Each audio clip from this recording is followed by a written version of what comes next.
Academy overall is an amazing school from the teacher to the students. Is a place where kids can build their confidence and learn how to write, read, type, all of that good stuff. We learn our history here. We honor our ancestors, so we learn about who we are and where we come from, and I really enjoy this about this school. And like everybody's pretty much saying, it's a safe space, and we can always be able to feel like we can open up to our classmates and our teachers. So that's what I love. I love the environment and that they promote not being afraid to ask for help. Something positive about the Hoover Academy is this is a safe space, and you can be able to say whatever you want to say without being embarrassed, just like how Imani said. I've been able to, sometimes I can be shy talking around people, but y'all have taught me not to be shy and everything. This is a very good school. The part that I love about this is when we do ancestor reverence and African history. I think this is the greatest school I've ever went to because you teach me about my history, and at the other schools they never taught me one thing about my history. They just taught, the only black people they talked about at my other schools were Carter G. Woodson, Martin Luther King, and I think that's it. So you guys helped me learn my true history.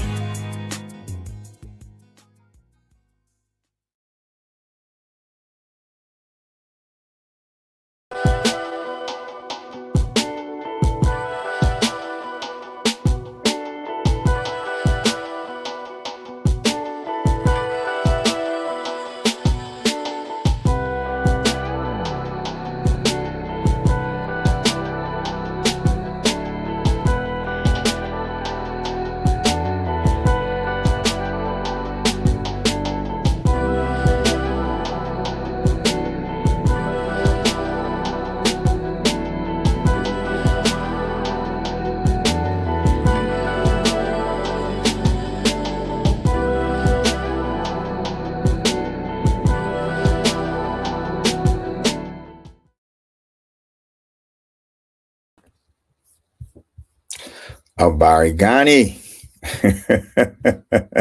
I'm going to say it again. Habari Gani. Right? Habari Gani. Today is UJAMAA.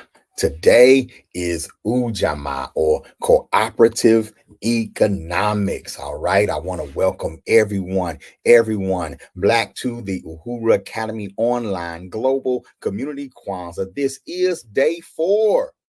This is day 4. Let's see who's going to be rocking with us today for day 4. This is day 4 where we deal with UJAMAA, Cooperative Economics, right? Dealing with UJAMAA, Cooperative Economics. Remember to like and share the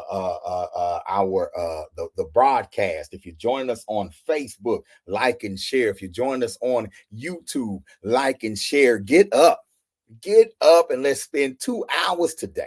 Let's spend 2 hours today talking about something positive. Let's spend 2 hours today celebrating Kwanzaa, celebrating our heritage, and celebrating the principle of UJAMAA. Because without cooperative economics, the Uhuru Academy would not be here, right?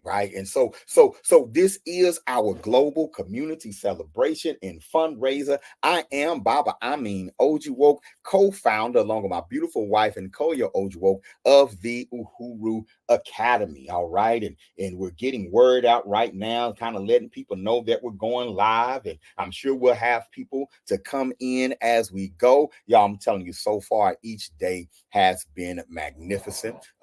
We really appreciate those who have been showing support. Y'all have been showing up and showing out with the donations to the school. I've had people call and talk about inquiring about volunteering. I've had people call and talk to me about bringing Uhuru Academies to their community. You know what I'm saying? And so it's been a powerful celebration and fundraiser so far, and it's just going to get better.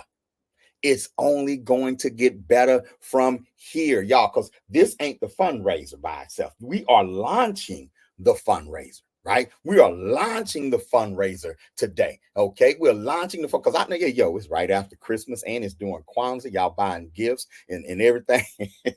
Y'all might need to recoup in January. You might not recoup until after income tax. You might not recoup. I don't know. I don't know your situation, right? But all I do know is every month in 2024, for the last 7 days of that month, we're going to celebrate Kwanzaa. We're going to call it Kwanzaa 365, a campaign and a shout out to my Fort Worth fam and because we started that Kwanzaa 365 campaign some years back in Fort Worth. We're going to revive it now. You know what I'm saying? Shout out to Lotus J and the whole crew when we launched Kwanzaa 365 back in the day. We're going to launch that now. And what we mean by Kwanzaa 365 is that every month we're going to remind ourselves of these foundational principles, right? And happy UJAMAA to you too, Sia. And happy UJAMAA Day to you too, in Koyo. You know what I'm saying? Beautiful to see y'all on the podcast. But each month, for the last 7 days of the month, you will see me 2 hours a day. I'll release the times, but you will see me and us 2 hours a day promoting the Nguzo Saba.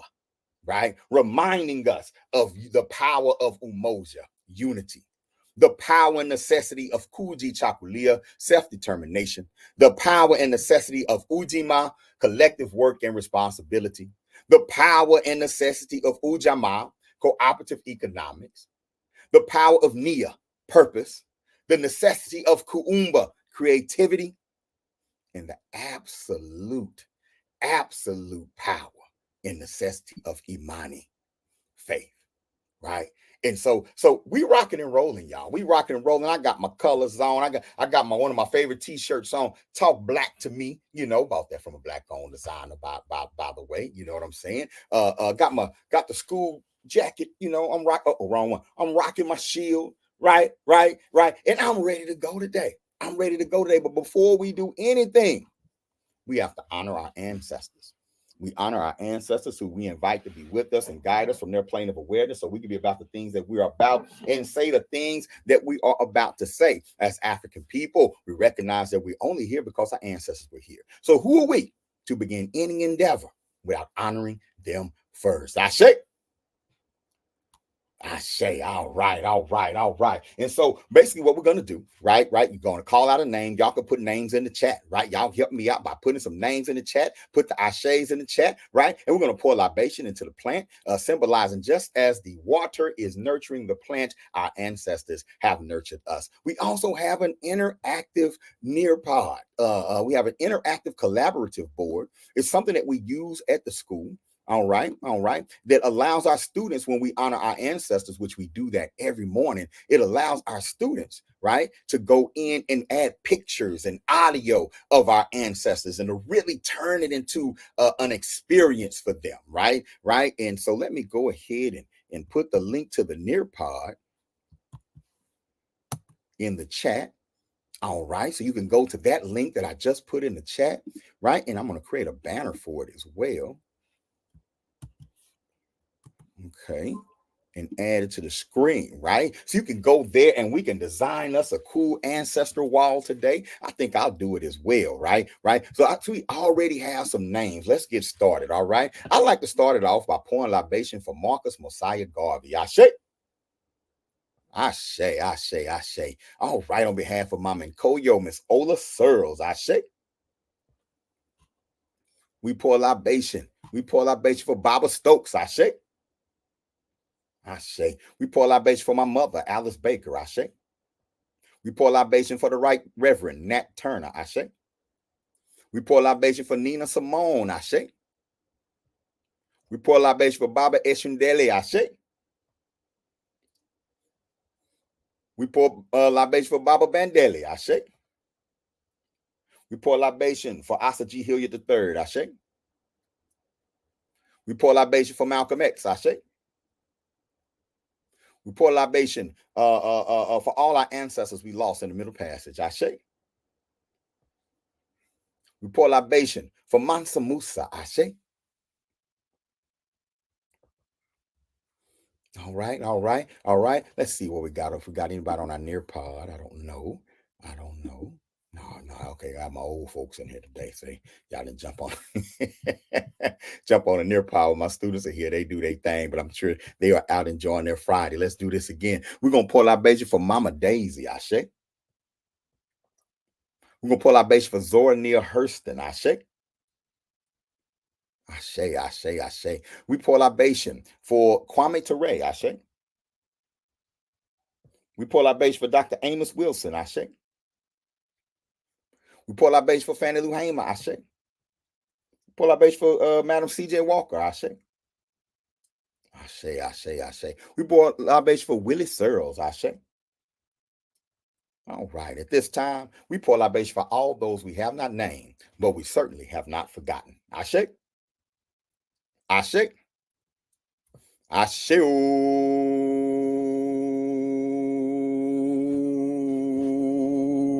All right.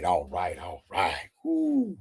Hey, we come from a beautiful and powerful people. We come from a beautiful and powerful people. And our libation plant thanks you. Our libation plant thanks you. Okay. Our ancestors are pleased. And I believe we can get on with our business, right? We can get on with our business today. We are talking about cooperative economics. My initial plan was to stream live from a Black-owned business today, the House of Hathor, located right here in Columbia, right? It's a cultural center, bookstore, healing center. It's just a beautiful shop. Brother Rutaski, Mama Angela, just doing a great job over there at the House of Hathor. If you're in Columbia, North Main, definitely go check out the House of Hathor, and I'll give more details later. But we're going to also feature them, because what I've decided to do during our Kwanzaa 365, I want to highlight great things that Black people are doing.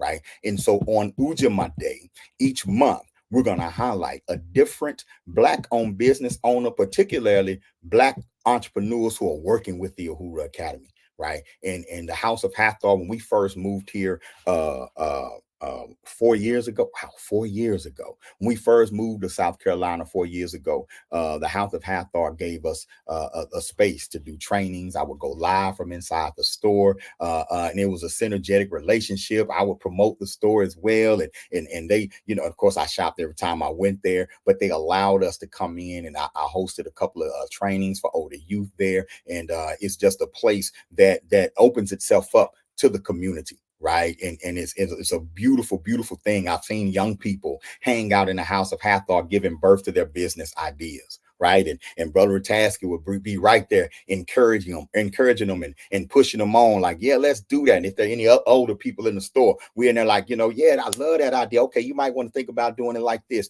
You might want to think about doing it like that. Y'all, locations like that are key if we're going to change the algorithm in our community. Locations like that, businesses that feed the community, right? Businesses that feed the community more than just selling a product. See, we're going to talk about cooperative economics today. The key word being cooperative.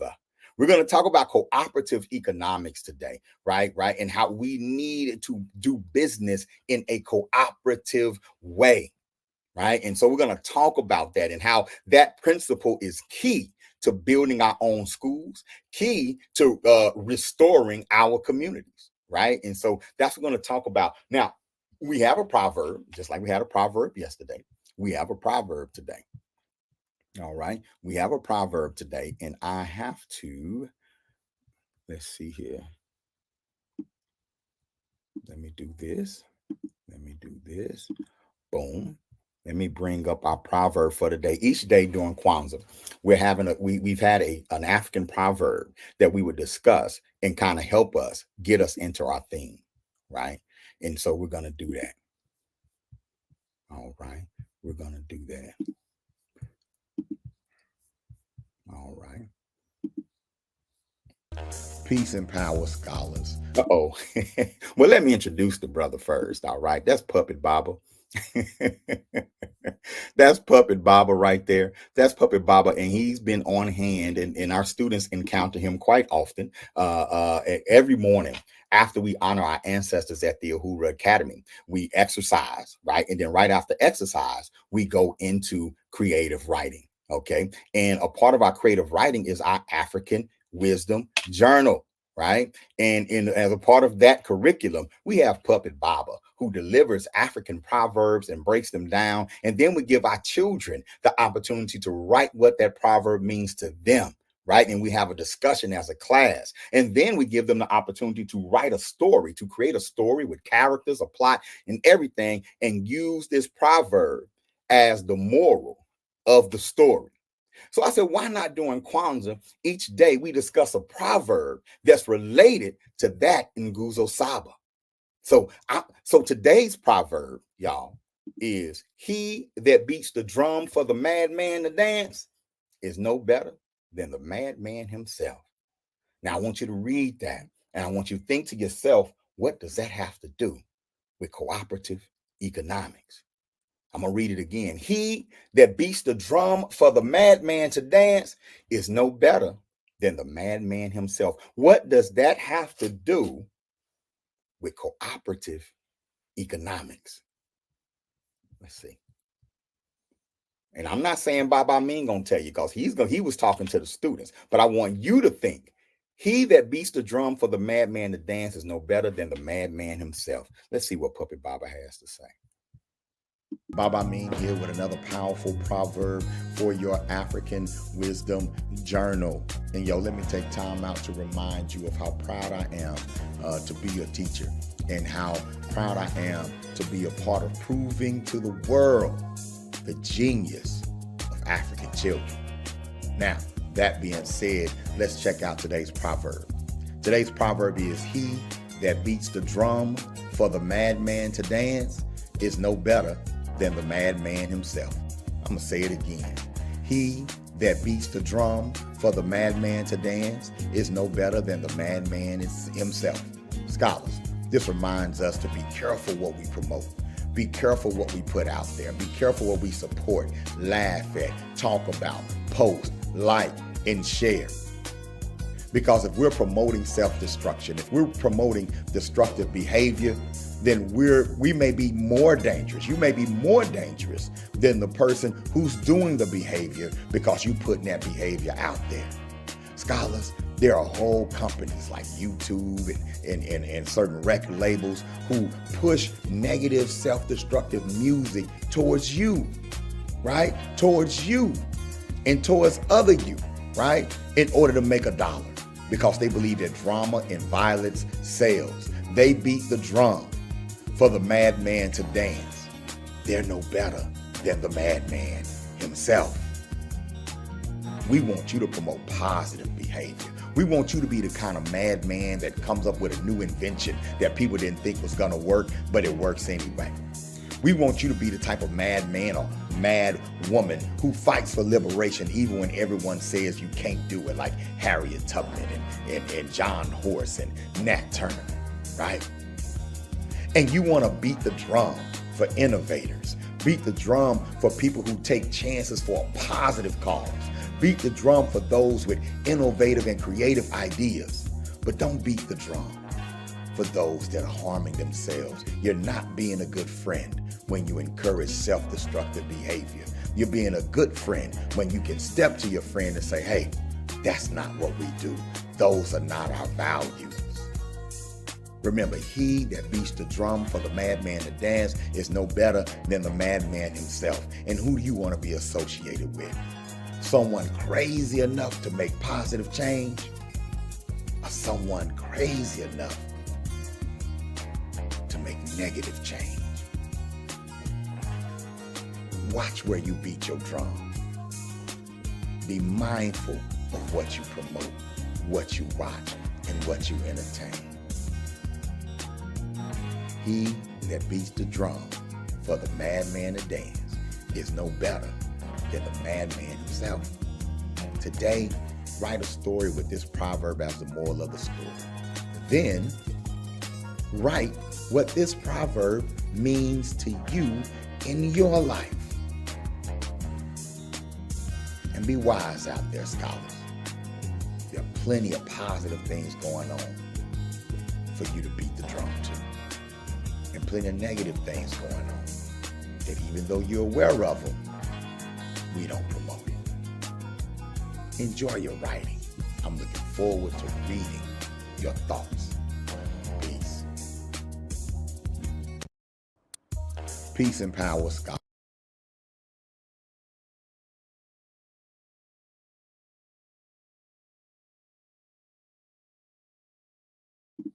Okay, Baba, I mean, Puppet Baba.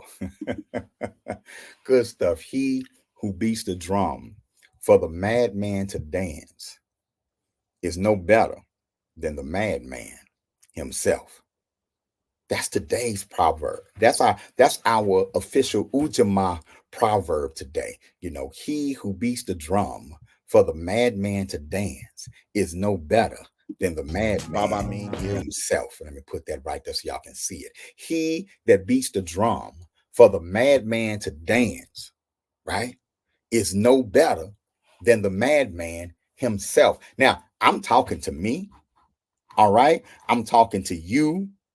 I'm talking to us, okay? When I say we have to ask ourselves, what do we want versus what we are promoting, what we are helping, right? We're in an interesting position as Black people in America because we have to, many of us are in a position where we have to support certain companies economically because of our economic position, right? Right. So we spend outside of our community, right? But at the same time, we say that we want to support more businesses, what? Inside of our community, right? We're kind of raised to get out of our community. And it's almost like a status symbol when you can live outside of our community. It's almost a status symbol when you can go into an expensive restaurant or buy expensive clothing brands. And we really don't ask the question, who or what are we supporting with our dollars? We really don't ask the question, what do the companies and industries that we work for and that we support economically, we don't really ask, what do they believe in politically? What do they support with the dollars that come out of our community?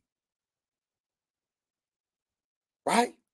And a lot of times we're beating the drum for the madman to dance. Let's talk about right now. We're supporting YouTube. At the same time, I tell my children, y'all stay away from YouTube, right? Be wary of YouTube. YouTube is a platform that's willing to make money, right? Regardless of what's put on its platform. It'll go within like legal guidelines, but as far as, you know, negative images, negative messages, that sort of thing, the people that own YouTube are here to make money. The people at Google are here to make what? They're here to make money. And if you don't like how they do business, yet you're in a position to say, well, if people want to see what I put out, I'm going to use the most popular platform. So now it's like, how do I use a platform that engages in business practices, right, that I don't believe in? So it's kind of like I'm beating the drum for the madman to dance, right? Our goal should be to get into these industries, to be a pipelines for ourselves into these and for our children to enter these industries. This is where education comes in, right? Because he that beats the drums for the madman to dance is no better than the madman himself. That's just a reminder of us, for us to remember, right? We're yelling at things that we also support. Right? We're yelling at the school district, yet at the same time, we're supporting the school district. So while you were yelling that, hey man, that's wrong, you're putting too many of our children in special ed, you're running too many of our children through expulsion and introducing them to prison, and we're saying these things at the same time, our tax dollars are still going over there. We're looking at statistics and our children aren't reading in the third. They aren't reading near grade level in the third grade. Yet the taxes are coming out automatically. You're paying for it. You're putting leaders in office that are quiet when it comes to you and our children. Yet we're still what? Beating the drum, because when the elections come around to put somebody else on the school board, right? That same person who you say ain't doing nothing, they get reelected because we're not engaged in the political process. And since it's UJAMAA Day, cooperative economics, we're not engaged in the economic process that goes along with improving our schools. It's not enough that you just look, that you let them take your taxes out. You have to be able to educate yourself, be able to grab those tax dollars and say, wait a minute, you can't touch this unless you do that. Wait a minute. If you continue to perform poorly, we're going to grab this right here. And you're not going to be able to hold on to that. I'm going to stop beating the drum for you. Because as long as I'm beating the drum for you, as long as I continue to provide a poor system with my child, I'm beating the drum. As long as I go along, as my children are labeled and criminalized, I'm doing what? We're beating the drum.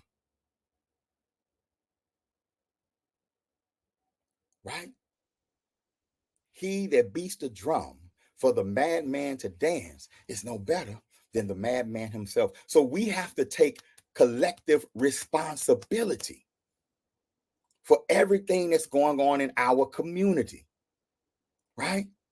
And we have to look at these situations and we have to say, wait a minute, how much of that song am I playing? What instrument am I playing in the issues that plague the Black community? What are the instruments that we're playing? Because while we're trying to create systemic change and change things over here, we can always start where? We need to start where? Right here. What can I change? Let me make sure I'm not beating the drum. Does that make sense, y'all?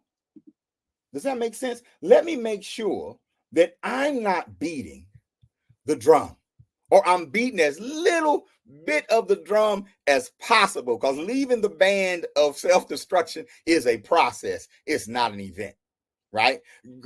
Going on the road or going on the road to Black cooperative economics, UJAMAA, is a process. It's not an event. Some of us have to wean ourselves off of certain financial habits, right? Right? But remember this wisdom.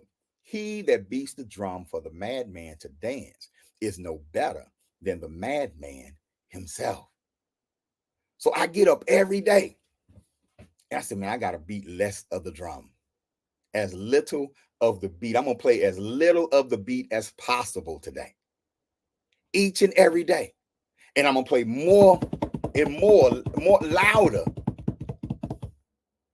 for the drums that are uplifting the community, for the drums and the institutions that are creating opportunities for our children, institutions that are creating opportunities for Black-owned businesses, institutions that are willing to lock arms and build something positive for our community. I'm going to make sure if I got to beat a little, I got to feed into this system over here, I'm going to make sure that I'm feeding something over here.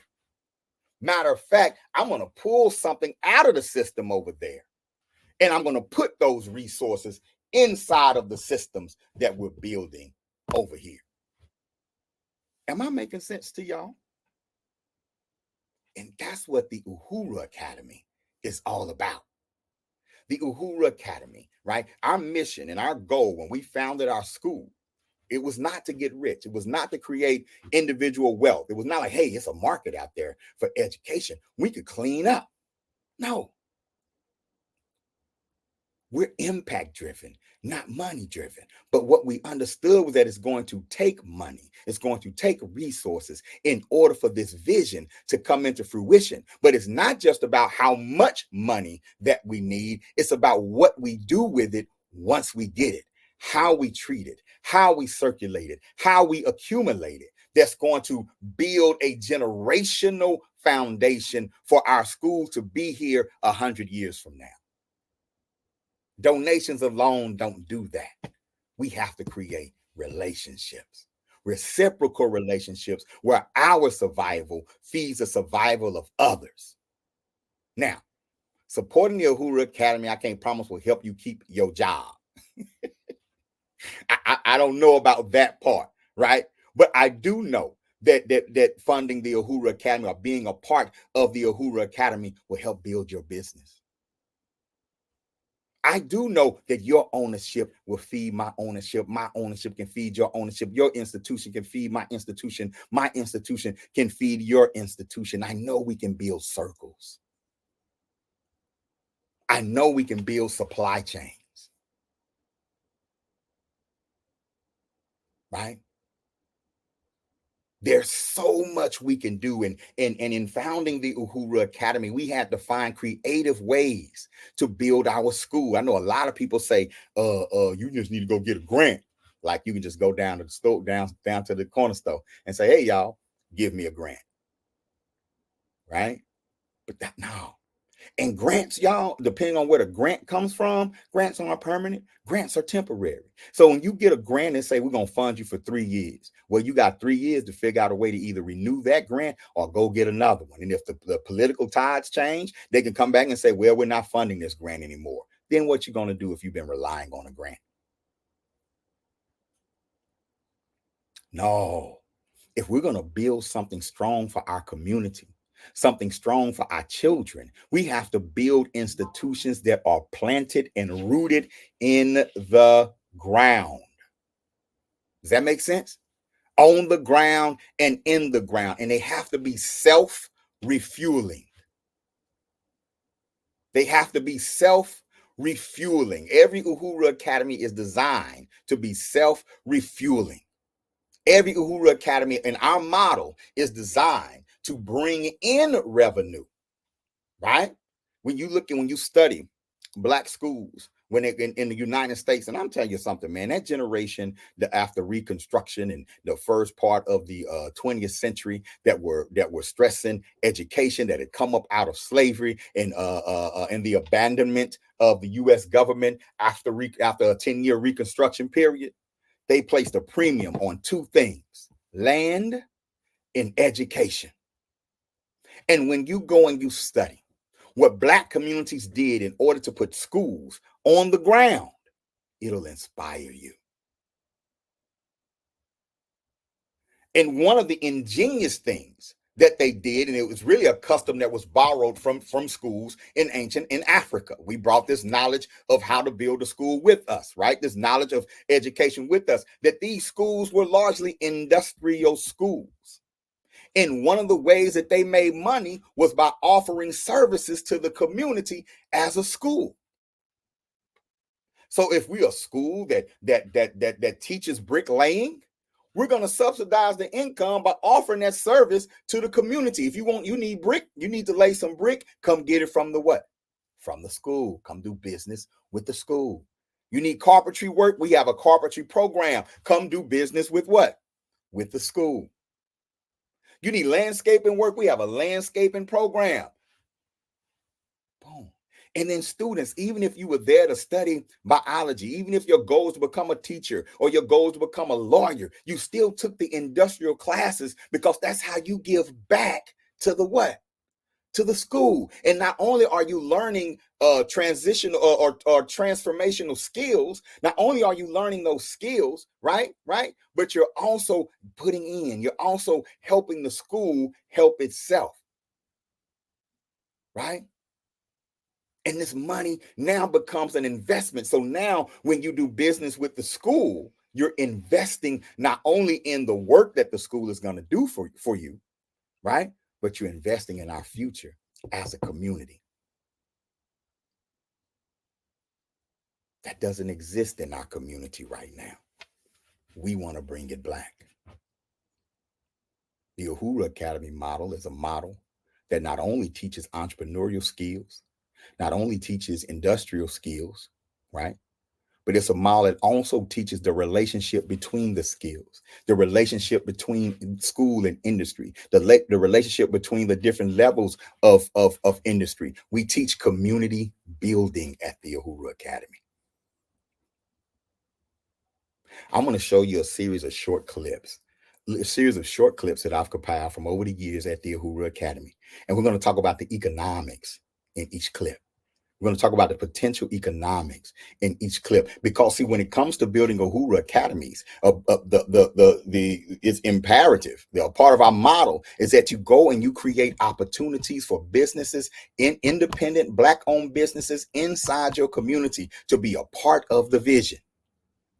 Not only to encourage them, but to give them the opportunity to raise their next generation of workers, to give them the opportunity to get their names out there as well. Y'all see how that works, right? So let me do this. I'm gonna play a couple of clips here, and we're gonna talk about the economics that's in that clip.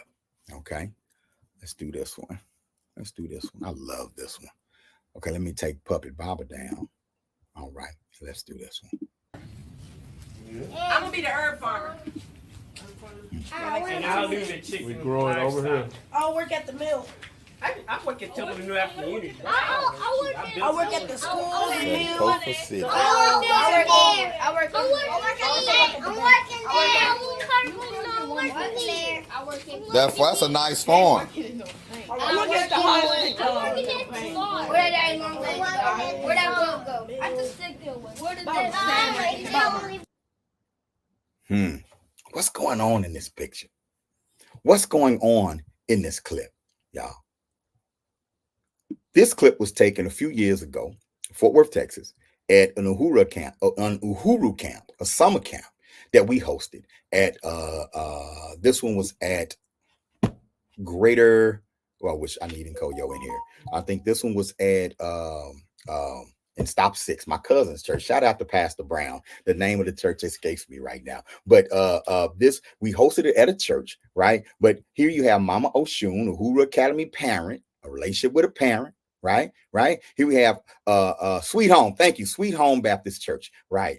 Sweet Home Baptist Church. You have Mama Oshun, a Uhuru Academy parent, working with the youth, and they're doing a project where they built a city, right? The name that they chose was Sankofa City. Right. And they actually built a model on how this city was going to work. And in this lesson, not only is she teaching them, a valuable lesson in vision development, but she's also teaching the relationship between industry and education. She's teaching them how one industry feeds another, and that you have to tap into these industries if you want to build a community. And how, when you have ownership in these industries, you are empowered to build a community. You see some of the young people are saying they want to be farmers. I'm going to work on the farm. I'm going to work at the mill. I heard young brother say, I'm going to work at the Temple of New African Unity. That's the spiritual center. Right? Grand Rising Shemai. Right? And they're learning that this is what it takes in order to build a community, and that they have what it takes in order to build a community. They're learning the importance of land and what you can do with land, that land is wealth, right? These are valuable lessons that should be common core. A lot of times parents ask me about, tell me about your common core curriculum. And in the school system, common core curriculum is your math, science, social studies, reading, right? And a lot of times we just think in terms of, can they pass a test?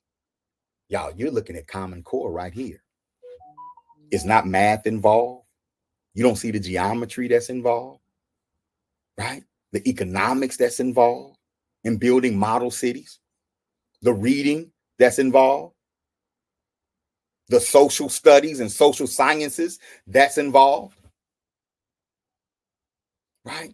A valuable hands-on lesson that we teach at the Uhuru Academy. And I'll be remiss if I didn't have our banner flowing, right? To give you an opportunity to join our Patreon community at patreon.com/Uhuru Academy. Every month, you can make a donation to this powerful, powerful cause. It's an opportunity for you to be a part of a movement that's solutionizing education for Black students.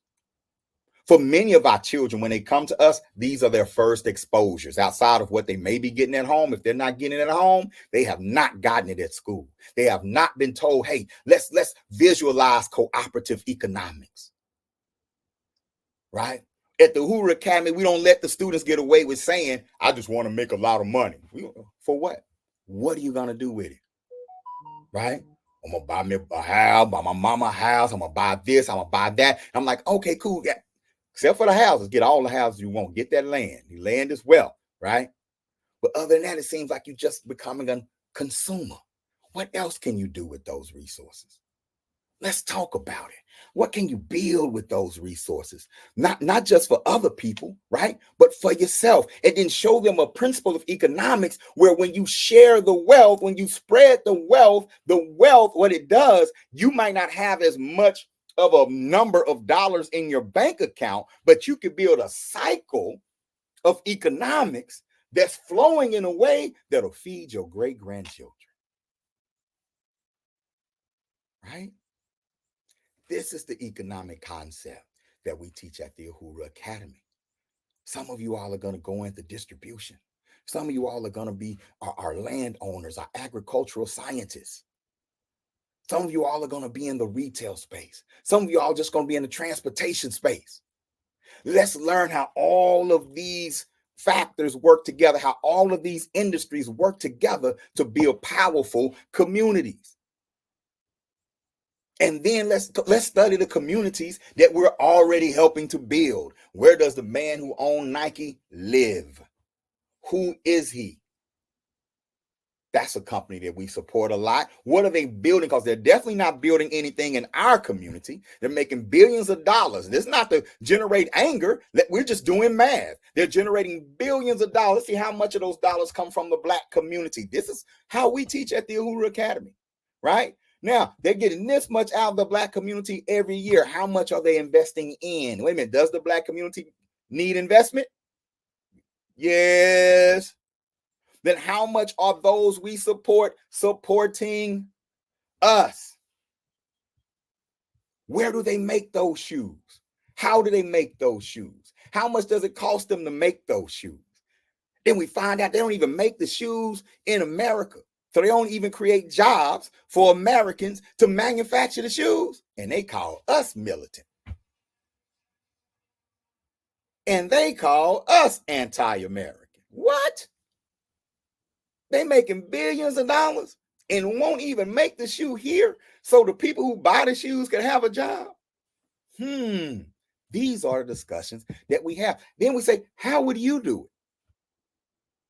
How would you do it if you had the hot shoe brand, but you also had in your mind and heart that you wanted to create jobs and uplift your community? How would you do it? What are some things you can do that are different? Because when our goal is just to make as much money as possible and while spending out the least amount, that's how people get exploited. Without debating capitalism, socialism, that's what we talk about, exploitation. That's how people get exploited. So if your goal is just get as much and hoard as much as I can while spending out as little, then somebody in that chain that helps you eat is not getting enough. Right? UJAMAA, cooperative economics, builds a community where everyone has an opportunity to eat. Everyone has an opportunity to work. Well, I want to be a billionaire. Okay, go for it. But what type of billionaire are you? Because every billionaire is an economic ecosystem for other people. You don't become one without other people working for you, being a part of your ecosystem. How are you going to treat people in your ecosystem? How will you govern in your ecosystem? Does that make sense to y'all? Right? So when we teach UJAMAA, when we teach cooperative economics, we teach it because we know that we can't do this alone. We know that just sitting on top of the hill on a pile of gold and saying that this is mine and you don't have nothing, that breeds conflict. It does not breed solutions. It does not breed cooperation. It's the stuff that war is made of. See, we're not playing games. This is not just about you sending me $5, sending the school $20. It's not about that. This is about us making a commitment to build safe and secure spaces for our children to learn values that are truly near and dear to us, to give them examples of us practicing those values. Oh, man, yeah, that's what I'm saying. A lot of our stories excluded from school, right? A lot of that's excluded are stories that are examples of us using cooperative economics. Even during the days of Mansa Musa, who's believed to be the richest man to ever live, in Mali, they had a society that practiced cooperative economics. Everyone had a place to live. Everyone had access to quality food. Mansa Musa, the kings, those in power, they had access to wealth and resources, but it wasn't theirs alone. And whenever they became unfair with it or out of balance with it, the people would rise up. What type of principles do we want to pass on to our children? Get yours. Don't worry about nobody else. And there's some people out there that may be your philosophy. We prefer to say, get yours and help everybody else. Get yours and be a resource for others. Get yours together and be a resource to each other together. Not everybody necessarily, but create that circle. Create that circle, create those economic co-ops, create those communities. Make sure in whatever community, whatever Black community, because we're not all the same, whatever Black community you're part of, that you are generating and circulating those dollars. That was a powerful lesson by Mama Oshun. I'm gonna go somewhere else. Yes. No. Down. Okay. 1, 2. Come on. Get that stance. Where your stance at, baby? You tight? You tight? You sure? 1, All right. 2, 3. Kia, say Kia. Remember that. So that person run up. Hands up, hands up, hands up. Hi, girl. Hands up, baby. Right foot. Hands up. And your other foot. Use your other foot when you kick. Get back in your stand. Yeah, get back in your stance. Yeah, just use it to I kick. can't see her feet. Y'all look at her feet. I can't see her feet over this page. Come on, Pooh. Come on. Put where your hands, where your hands. Where your hands, where your hands. Ooh, yeah, just keep going. Come on. Yeah, come on. Protect that face when you move the other one back. Yeah. Yeah. Oh, get her. Hit it a little harder. Remember that little boy? He was like, look at her. She get on my nerves. Punch him in the face. Punch him in the face. Yay! Punch him again. Oh, tell him to get back. Yay! Punch him one more time. He's still saying it. He's still talking smack. Oh. Yay! One more time. Boom! Boom! Get back! He on the ground. Oh. Oh, man, I love that clip. I love that clip. That was brothers and sisters with Gorilla Mainframe coming through to the Uhuru Academy. Sister Igbora right there teaching self-defense to our children. You know, we self-defense is a staple at Uhuru Academies, particularly on ground institutions. And what are the economics in there? What that got to do with cooperative economics? What does teaching self-defense, what does what you just saw have to do with cooperative economics? Number one, aside from teaching self-defense, right? They volunteered to come in to help us. In return, we volunteer to help them, stand next to their calls, help, help to bring out information to their calls, help them raise money. They help us raise money. So you have cooperative economics in that sense as well. Also, a lot of times people who they were going to offer that course, they were offering that course in the community, right? And so now they had a place to come and practice. Now they have a place. The school is a place where the entrepreneurs or the budding entrepreneurs come on over here and let's see what you have. Show us the product. Show us the service that you want to provide the community. Let us look at it. Let us critique it to give you that added confidence to go out there. Boom. And then when you go out there, you can say, boom, as seen by the Uhuru Academy or supported by the Uhuru Academy. Y'all see how that works? You got there and say, yeah, we just sponsored a self-defense course at the Uhuru Academy. And as a result, we're out here in the community and we have been certified by the Uhuru Academy, right, as a legitimate community supportive business or something like that. But you see where I'm going there? Y'all see where I'm going? Black people support Black businesses that support Black people.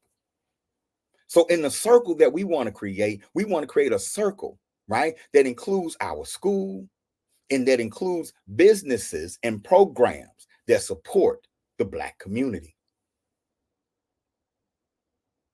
I just love that. And now, what are the economics and the confidence that this young lady is gaining through this class? What does it have to do with cooperative economics?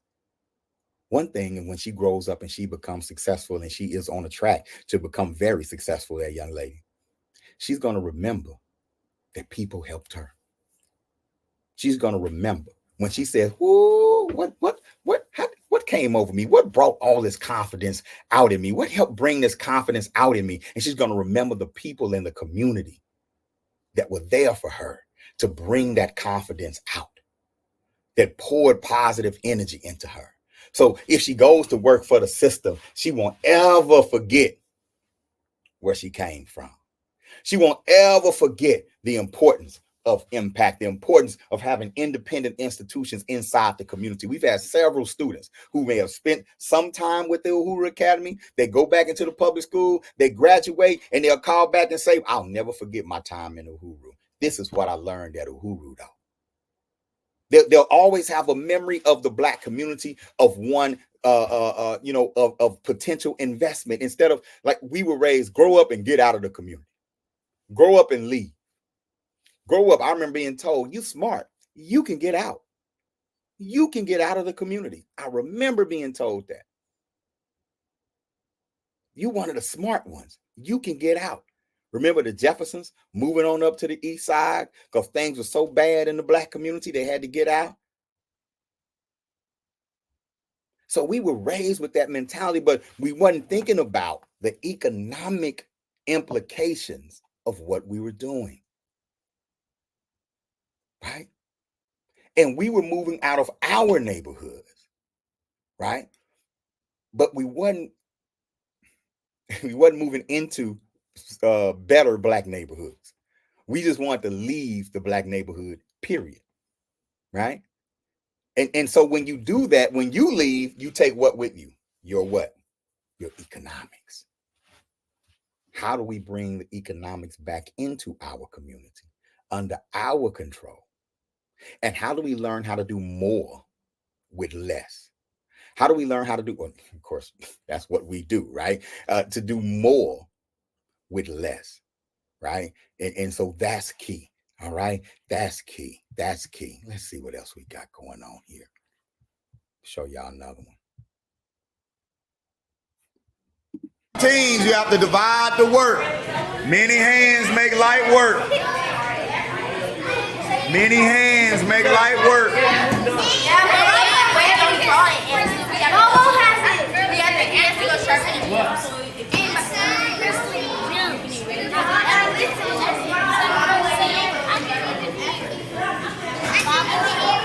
Get close.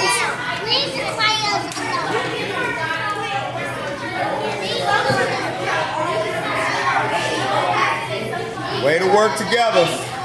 Way to work together. Great teamwork, y'all.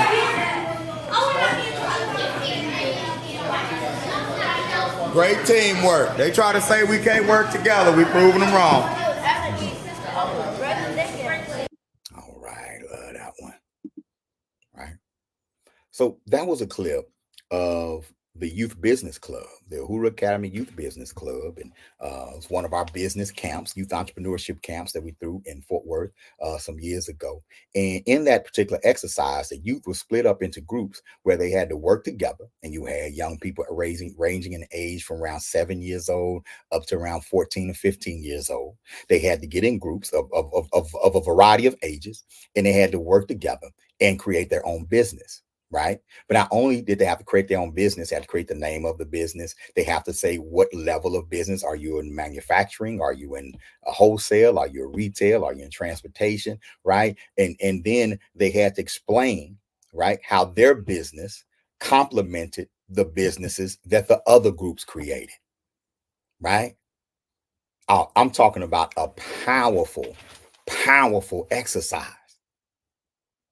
We do this with our online students as well as a part of our entrepreneurship curriculum. They work in groups, they create businesses. I might say, hey, you got 30 minutes, create a business and pitch it to me. Right? Or they may work in groups and they have to pitch that business and then learn the relationship between those businesses. That's key, right? Because we don't just want to teach them to think of business in sense of making money just for my personal self. We want them to think of money as a tool, not as a status, not as something that increases who you are as a person, but as a tool that can facilitate the achievement of your goals as an individual and our goals as a collective. Right? So how are you going to use that tool? See, uses of that tool is promoted to our children every day. You can see it. It's almost like a prerequisite. If a young black man has a bunch of money, he got to buy a chain. Right? And he's not to think about, who am I buying the chain from? He's not think about, well, maybe I should invest in raw materials myself. Right? So he may be wearing conflict diamonds, but it's just, I have to wear a chain. Right? We have to be careful. We have to be very careful and deliberate, right, in how we promote money and wealth and circulating money or money to our children. And I said wealth, and I mean wealth too. Wealth doesn't have to mean $1 billion.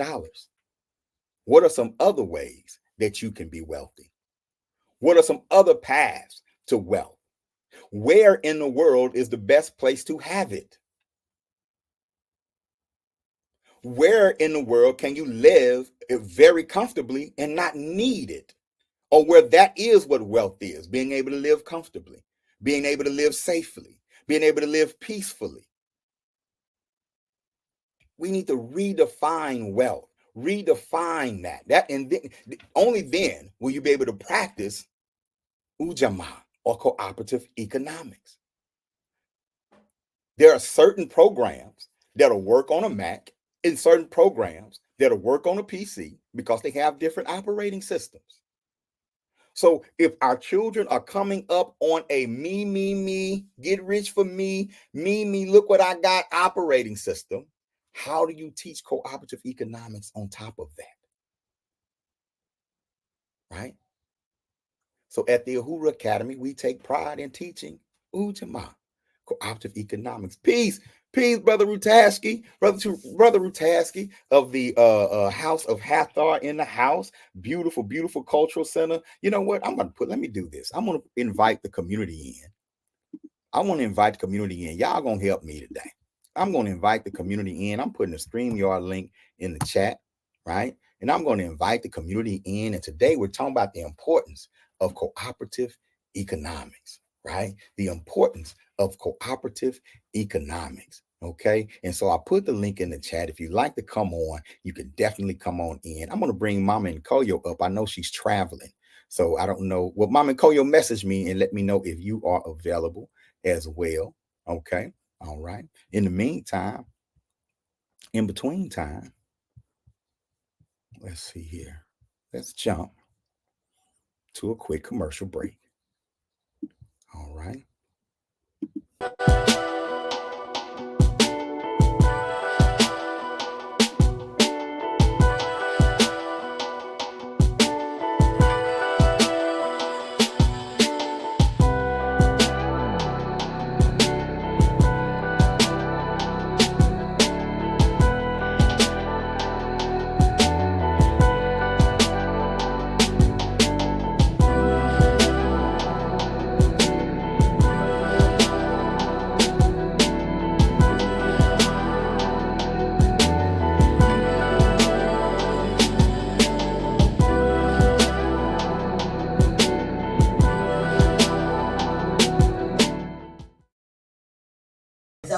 excellent craft. You're in criminal justice, marketing, real estate, journalism and communications, Tim, and radio and television broadcasting. Go work for K104. You'll be up there with all the people that rap. So, and people do that, and they get you connected. You can start here. I did.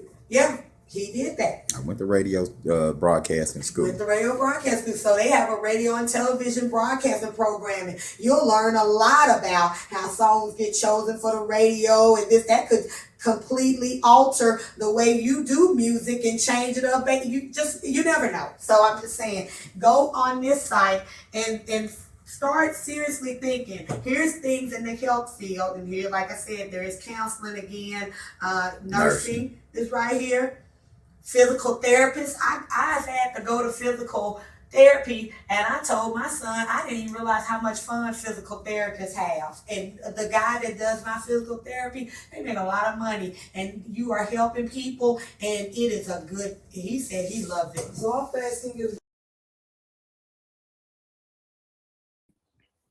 All right. That was my sister. That was Stacy, Dr. Stacy Parker Knight, delivering a career exploration workshop to some of our Operation Reconnect students, right?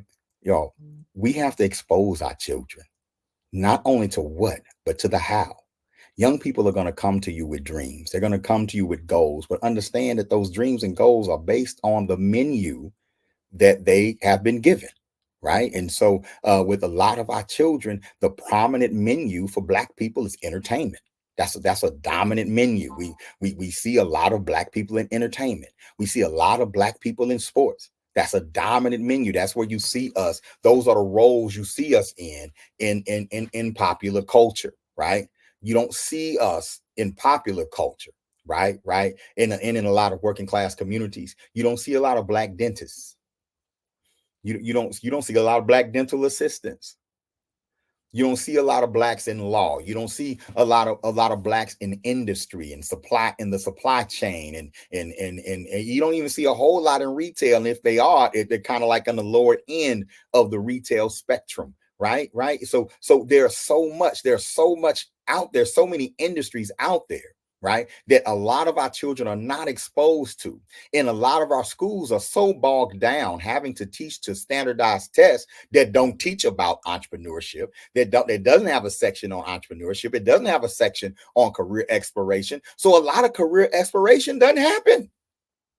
A lot of vision development doesn't happen because all I want you to visualize is passing this test, because the test is linked to the subsidy that's coming to the school. So teaching you how to visualize and putting you on a pipeline to success is not always in the best financial interest of the school district. I know that's kind of heavy, but sometimes there's more money in the problem for the system than the solution.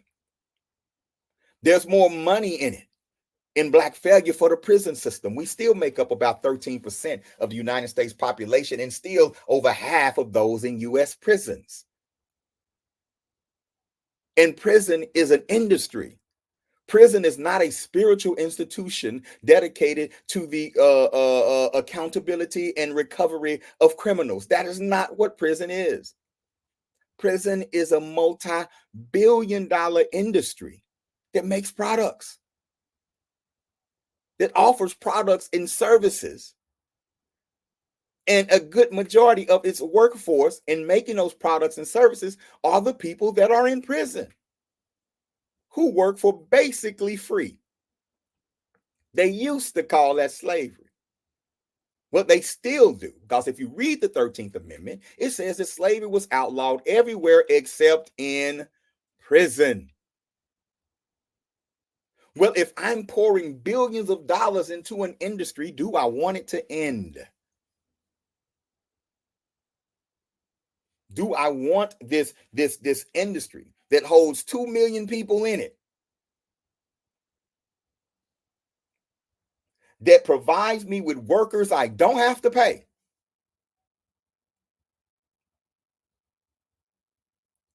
a process I get to benefit from without having to talk about it?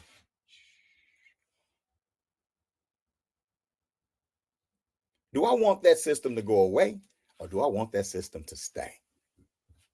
Right? Now, look, I ain't tripping. That's capitalism. I ain't tripping.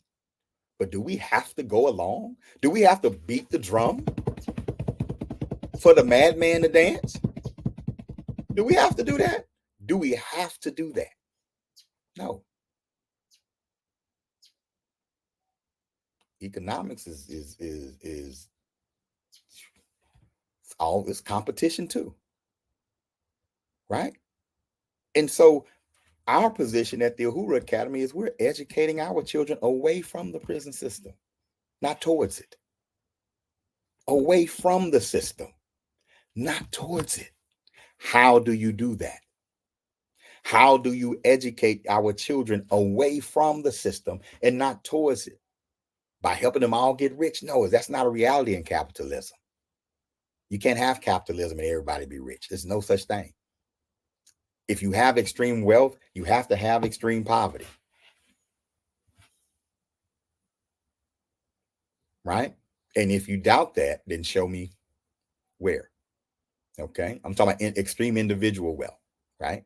All right. So at any rate, how do we educate our children away from poverty, but away from prison at the same time? Many of our children go to prison trying to beat poverty. Many of our children go to prison trying to defeat poverty. I've known young people to sell drugs, and I've asked them why. None of them told me because they like seeing people smoke crack. That has never been the answer. Nobody said because having our community addicted to drugs makes me happy. No one ever said that. Every time they said the purpose was to fight poverty, I don't want to be poor. I hate being broke. I'm trying to get up out the hood. Do y'all know that just like the professional blacks get a job and they want to move out the hood, the ones in the streets, when they get money, they want to do the same thing?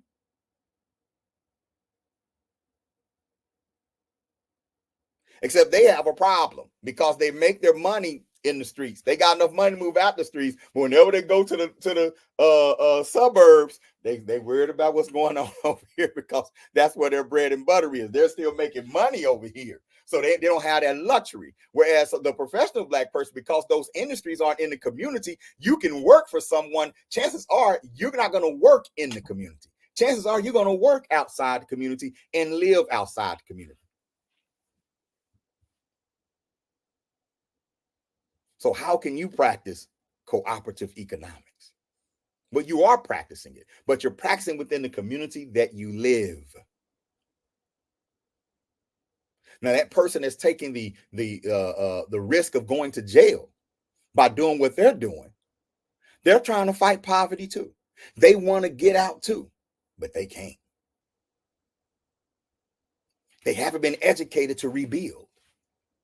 They haven't been educated to recycle those funds, to wash that money. And we don't, let's not pretend. Let's not pretend like all wealth is built cleanly. Right? This is where education comes into play. What are you doing? What are some other ways I can beat poverty without harming my community or taking prison chances at the same time? What are some other ways? How can cooperative economics build those type of opportunities, those type of bridges? How could them saying we're going to turn within and we're going to start growing our own food? Oh, I like that. Right? We might have to change the way we eat. I like that. We're going to come to each other. I'm going to be the one. I'm going to do the landscaping. Y'all get the landscaping from me. We the cleaners. We got a press over here. We'll be the cleaners. Y'all come do that for me. Yo, we got a truck. We're going to transport. We're going to be in transportation. So let's do that. Find an industry and dominate. Find an industry and take it over. But you have to be trained. Our schools should be training our children to take over industries. What industry is your school aiming your children at? Not exposing to. Exposing to is one thing. Exposing is, how y'all doing? This is Mr. Johnson. He's a black engineer, and he's here to tell y'all what it's like to be a black engineer. right? That's exposing, and exposing is good. But the school is not only supposed to expose, the school is supposed to facilitate the building of the pipeline. The school is supposed to put things in place that set up pipelines from 3rd grade to being an actual engineer. Pipeline to being a doctor. Pipeline to being a contractor. Pipeline to be able to drive a forklift. Pipeline to metalworking. Pipelines to woodworking. Pipelines to hunting and fishing. Pipelines to landscaping. Pipelines to electrical work. The school is supposed to build what? Pipelines, not expose, but to actually build pipelines. That means when you come through this program and you have this on you, you wearing this. Hold on, let me put this right here. And you wearing this shield, you come through. Where my shield at? There it is. You come through my program and you're wearing this shield. You come through here, we know you good because you've been vetted. Your institution has been vetted. We have a relationship with your institution. So if you came through uhuraacademy.org and you got your certification in cybersecurity, we know you're ready to work. If you come through uhuraacademy.org, you got your certification in carpentry, we know you're ready to work. If you came through Uhuru Academy and you got your certification, y'all give me another certification. You got your certification in medical coding, then we know you're ready to work. That's where our relationship comes in with industry. And we have some powerful ones going right now. So powerful that I'm not even going to go into a lot of detail today because I'm going to do a separate presentation on how to build a relationship between school and industry in our community. And it's going to be a game changer. We haven't been sitting on our hands since 2010. We've been studying this situation, studying it in multiple cities, studying it in multiple environments with a variety of people. And we believe that we've come up with a solution that's viable, that's definitely worth implementing. And that's what we're fundraising for all through 2024, the implementation, the introduction and the implementation of this Black Education Manifesto. You're in on the ground floor. The few people that are watching today, you are in on the ground floor. And this is your opportunity to be a part of it, to bring it to you, to bring it to your community. And I'm talking to my global community. Right? I'm encouraged. Let me see who's in. Anybody see Mom and Koyo still traveling? Right? Do y'all have any questions for me today? Because I have to come back and I have to do the full presentation. Y'all.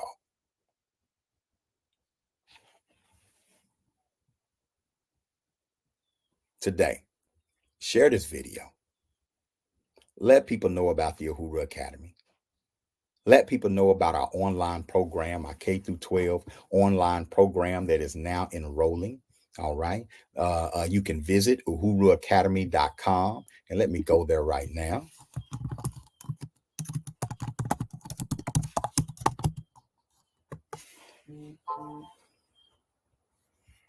All right. Let me go there right now. And let me see. Let's go visit uhuruacademy.com.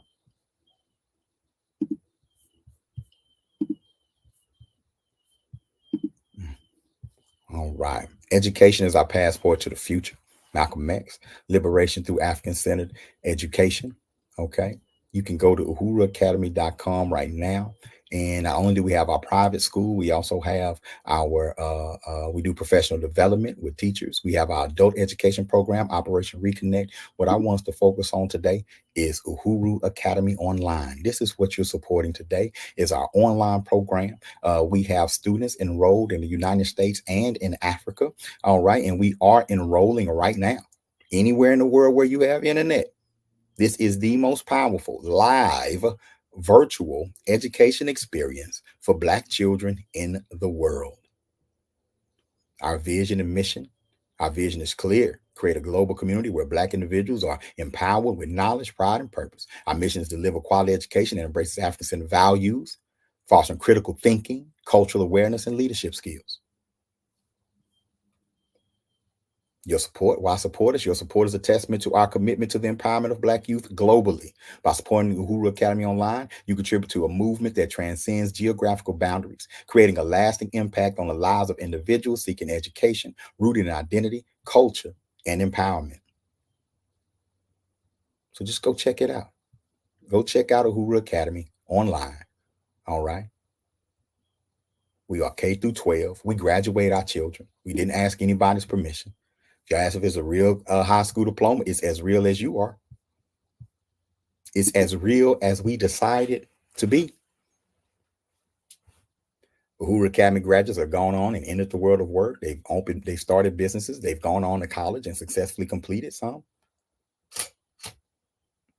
All because we said so. We practice Kuji Takulia.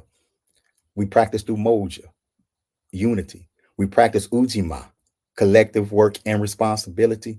And yes, we practice UJAMAA, cooperative economics.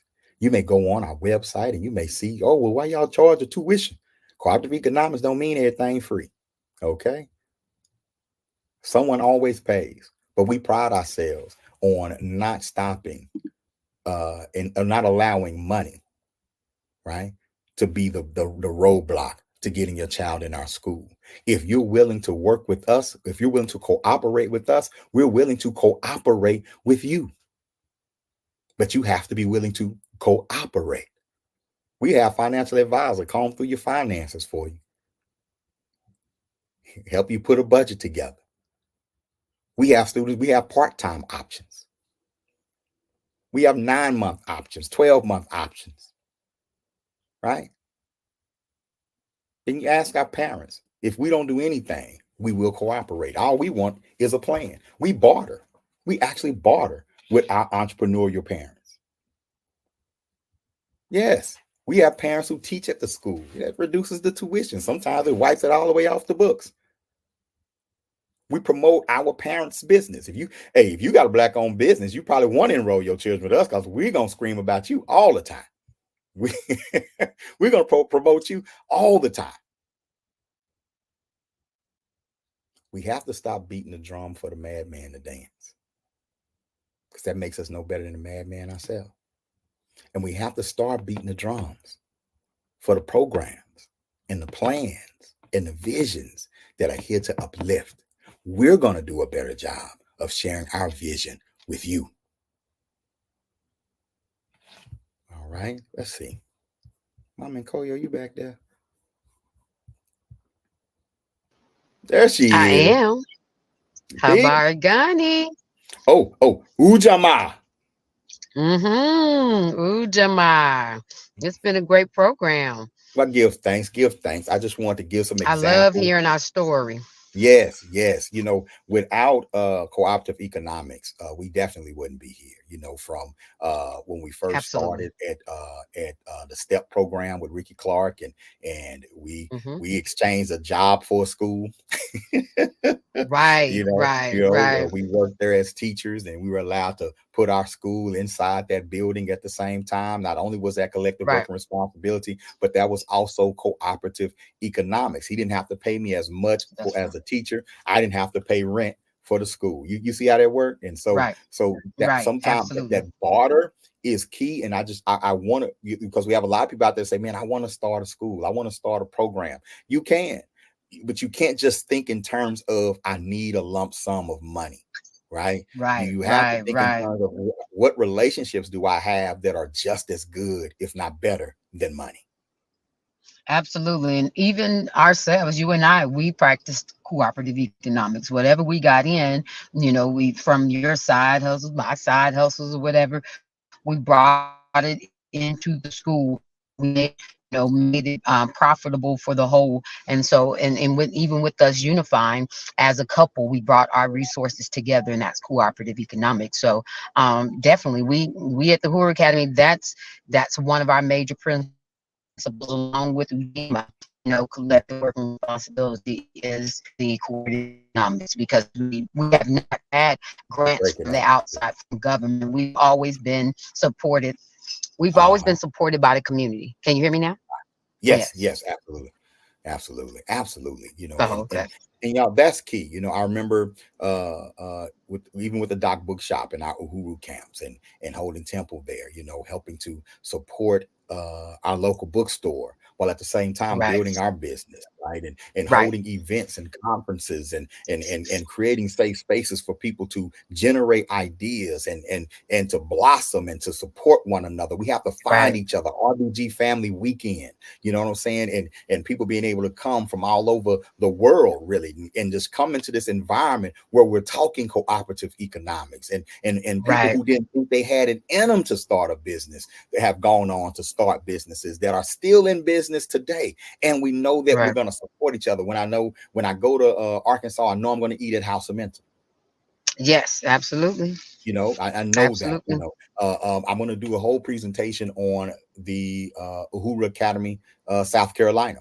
Right, that's going to be a big Right. part of our presentation, because it's the model institution.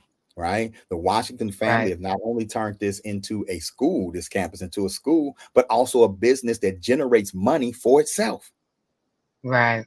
Right, Right. so we have 3 Right. Airbnbs on the school campus. Yes. We have ownership of the land. Yes. Right, we have the community farm right here on the campus.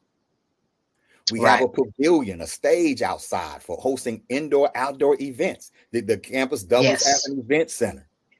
When we Right. have people to come in, there's a car rental service, a bus Yes. rental service. Yes. Right, Yes.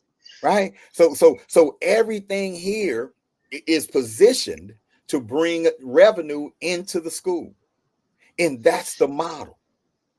Right, that's the Absolutely. model. And so that's what we're going to talk about more. That's what we're going to talk about more. And it hit me this morning, like this whole presentation came to me, I'm like, boom. But I'm not going to do it today. We're going to be doing this every month. So so for Kwanzaa January, we're going to give that presentation on how to build a school and have that school pay for itself. All right. Think mama froze. Good thing she beautiful. Beautiful people can freeze. It's all good. Beautiful people can freeze. All right. Good deal. Good deal. I'm going to put you in the back, mama. All right. All right, y'all. We're going to be back here tomorrow to talk Nia. I'm bringing some friends along tomorrow, though. All right. I've been holding it down this week.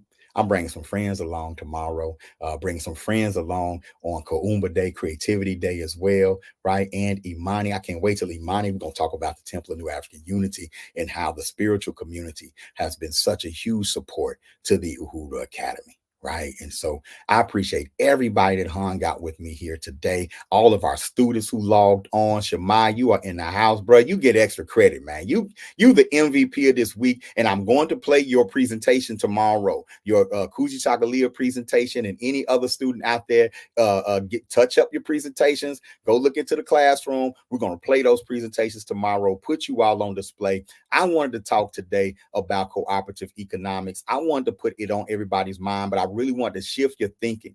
It's not just enough to go and spend money at a Black-owned business.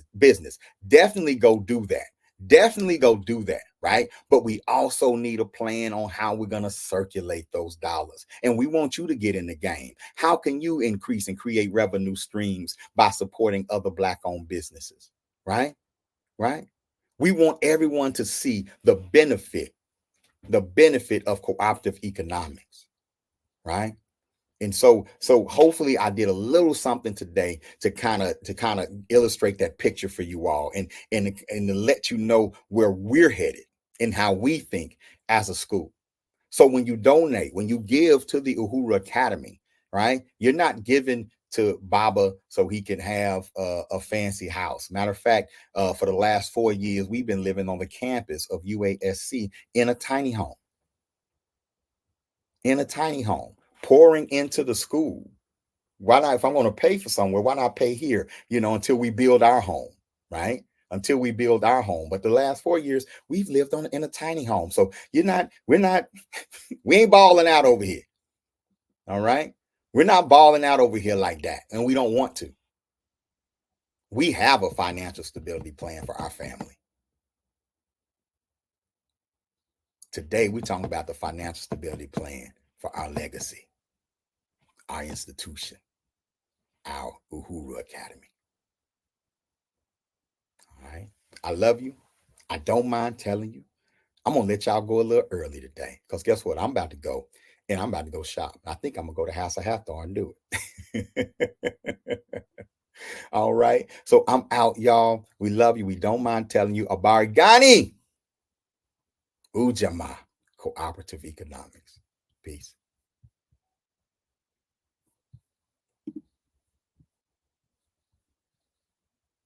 Oh, love you too, Sanique. And you're presenting tomorrow your NIA. That's a beautiful presentation, Sanique. Y'all just don't miss tomorrow. Matter of fact, I'm gonna be on y'all head all day today. And tomorrow, reminding everybody, do not miss tomorrow. Peace, y'all.